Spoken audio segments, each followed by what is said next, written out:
یو د رمضان اخره شپه ده، یو د اختر شپه ده. په دې کې فرق دی او د هر یو بیل بیل فضیلتونه دي، د هر یو بیل بیل ثوابونه دي.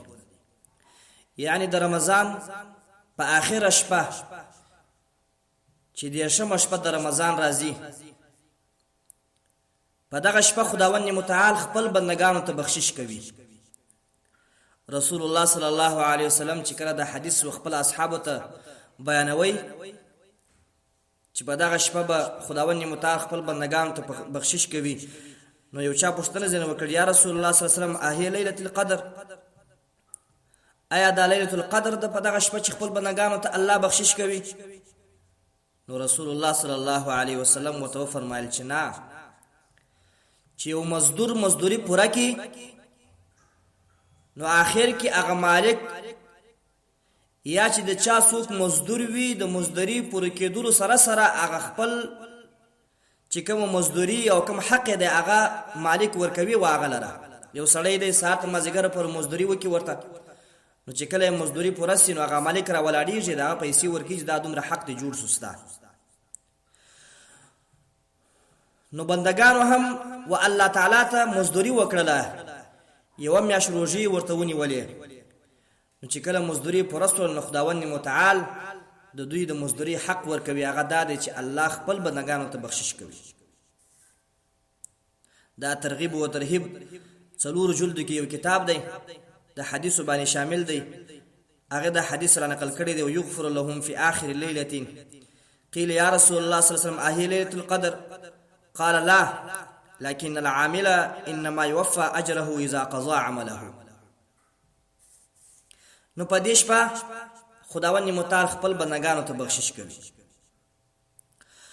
او بل خبردار چې په رمضان په هر شپه کې خداوند متعال خپل بندگان لس لکه بندگان خداوند متعال د ورنه نجات ورکی، د ورنه آزادوي.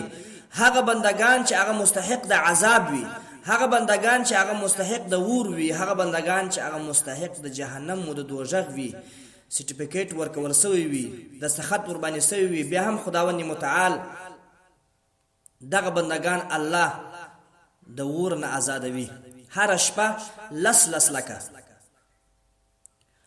خو لیکن چې سړی حساب ورته وکي نو په ټول رمضان کې 3 کروڑه الله خپل بندگان د ورنه څخه کوي، آزادوي. او بیا په دغه د شمه شپه چې څومره په رمضان کې خداوند متعال خپل بندگان د ورنه آزاد کړي وي، په دغه د شمه شپه خداوند متعال دا دومره چې څومره په رمضان کې آزاد کړي وي، په دغه شپه دومره دا ټول هم خداوند متعال خپل بندگان په دغه رمضان کې سکوي، آزادوي د چا د جهنم نه.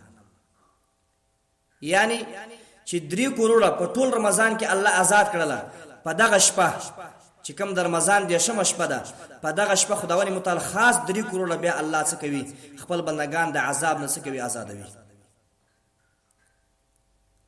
او د اختر شپه بیا بیل شپه ده، په هغه شپه کې هم خداوند متعال 3 کروڑه بندگان خداوند متعال خپل خاص بندگان چې کوم دي چې الله توبې قبول کړي وي، خداوند متعال د عذاب نه څخه کوي، آزادوي. نو ټوټل 9 کروڑه مسلمانان خداوند متعال د عذاب نه بچوي او آزادوي. نو په دې کې غفلت کول نه کول پکار. مسلمان ته په دغه شپه باندې غفلت کول نه پکار، بلکې په دغه شپه باندې بعض حدیثو کې دغه شپه په دغه شپه کې ليله القدر هم بعض روایتو کې راغلي چې په دغه شپه کې چې کم د شمه شپه ده په دې کې ليله القدر راځي. او بل د اختر شپه ده. نبی صلی الله علیه وسلم فرمایي څوک چې د اختر شپه د الله په عبادت کې نوړه کی، یا د کوچنی اختر شپه یا د لوی اختر شپه د الله په عبادت کې نوړه کی، د الله په اسکارو کې نوړه کی، الله ته توبګار سي، الله ته په صدق سره مراجعه وکي، نو نبی صلی الله علیه وسلم فرمایي وای په کوم ورځ چې زړونه مړ وي،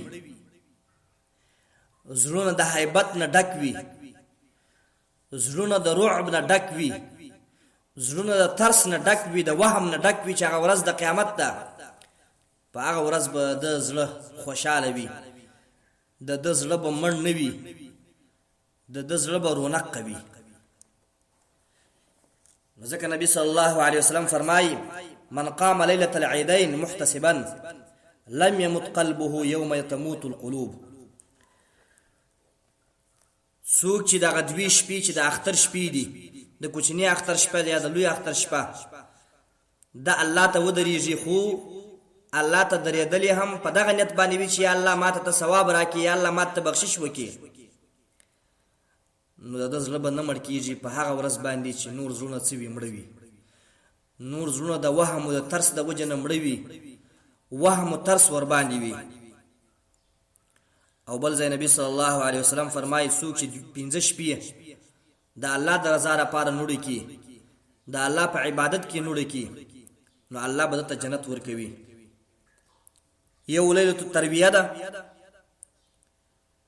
یو لیلة عرفه ده، یو لیلۃ النحر ده، یو لیلۃ الفطر ده، او یو لیلۃ النصف من شعبان ده. دا 15 شپې دي. شپه د ترویه چې د عرفات د شپې نه مخکې کوم شپه ده، شپه د عرفات، شپه د لوی اختر، شپه د کوچنی اختر، او شپه د شعبان د 15مې شپې.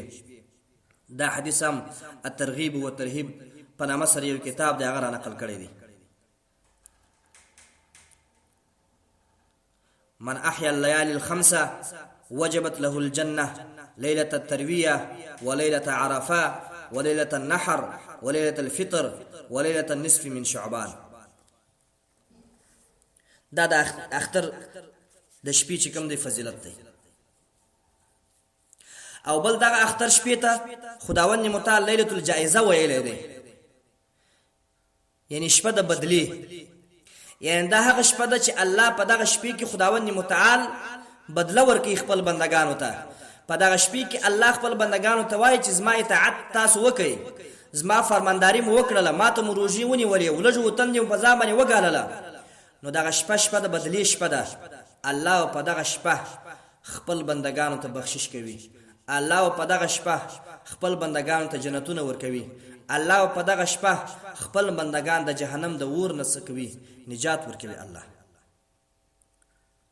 خو لیکن افسوس چې په دغه شپه د اختر شپې کې څه کول پکار دي.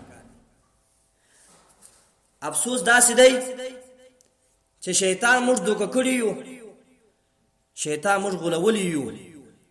په دغه شپه چې اختر شپه ده، په دې کې قسم قسم قمار ول کیږي، قسم قسم فجور کیږي، قسم قسم ګناوي کیږي. بعضې خلک چاند کرات ورته وایي چې دغه د اختر شپه چې کوم ده، دا د شپوږمۍ شپه ده، په دغه شپه باندې شپوږمۍ د اختر شپې ده، د شپوږمۍ لیدل کیږي. نه په بازارو کې ګرځي او په شهرو کې ګرځي، بازارونه ډک وي د ګناو څخه، شهرونه ډک وي د ګناو څخه، قسم قسم ګناهونه پشکې کیږي. ولیکن چې کوم مقصود دی، هغه مقصود موږ پرېښی دی، په غیر مقصود باندې روان یو. په دغه شپه کې، په دې شپه اکثره ملګري داسې وي چې په نورو شپو کې، په رمضان کې الله عبادت کوي، خو لیکن په دغه شپه باندې بیا چکر باندې وځي چې راځي چکر ته وځو، بازار ته وځو. دا اختر شپه ده، خوندوره شپه ده، بازار ته وځي او چکرونه وهي او په لهو په لعب باندې تیره کړي.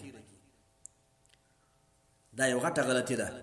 دا شیطان موږ ته دوکه راکوي چې په دغه شپه باندې الله موږ ته بخشش کوي، الله موږ ته د ګناهو عفو راته کوي، الله خپل بندگان په دغه شپه باندې د عذاب نه نجات ورکوي.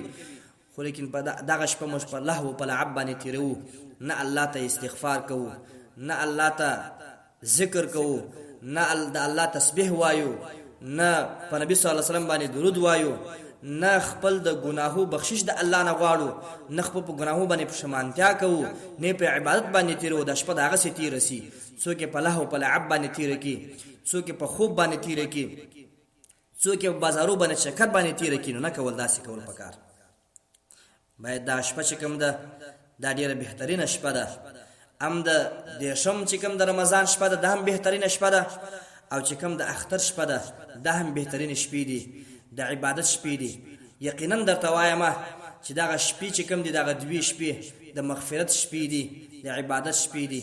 الله ته په صدق سره چې مراجعه وکړي، خداوند متعال به تاسو ته بخشش کوي، ستاسو د ګناهو عفو به الله درته کوي.